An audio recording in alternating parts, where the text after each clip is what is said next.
ఇశ్రాయేలీలు వారు తమకు నగరములను కట్టించుకుని తమ సృష్టికర్తను మర్చి ఉన్నారు.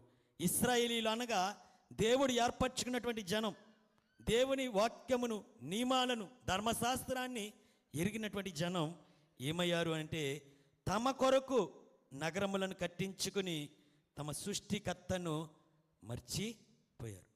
వారు చెరసాల్లో ఉండగా, హింసల్లో ఉండగా దేవునికి ప్రార్థించారు.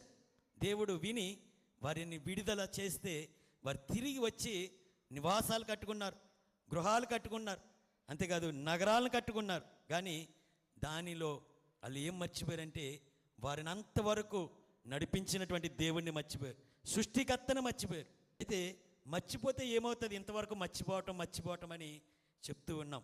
అసలు మర్చిపోతే మానవుడి జీవితం ఏమవుతుంది? దేవుణ్ణి మర్చిపోతే అని అంటే దేవుణ్ణి మరిచు వారందరికీ గతి అట్లే ఉండును. ఏమిటనంటే పై వచనం చదువుదాం.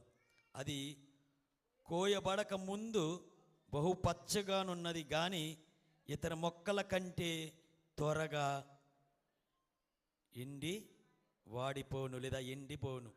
అంటే పచ్చగడ్డి వలె, చిగురించేదంటి వలె, ఫలమిచ్చేటువంటి వలె ముందు కనబడుతుంది. కానీ దేవుని మర్చేవారి గతి ఎలా ఉంటుందంటే త్వరగా ఎండిపోతుంది. అంటే ఫలము లేనటువంటి జీవితం, నాశనమయ్యేటువంటి జీవితం దేవునికి ఎలా ఉంటుంది అంటే అది ఇష్టము లేనటువంటి జీవితముగా మనము అర్థం చేసుకోవాలి.